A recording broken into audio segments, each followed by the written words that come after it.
Hello everyone, welcome back to another episode of Technology Glance.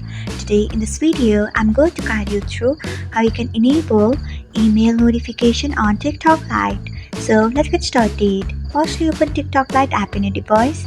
Then tap on your profile icon. Next, tap on three dots icon. After that, tap on settings and privacy. Next, tap on notifications.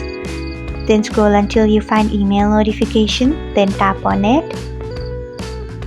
Next, you can see the option of all email notification. Turn on it by tapping on it. So this is how you can enable all email notification on TikTok Lite. Thanks for watching. If you found this guide helpful, we would love it if you hit the thumbs up button below. We upload great new tech tutorials like this one every day, so do not forget to subscribe to our channel and hit the bell icon so that you'll never miss another update.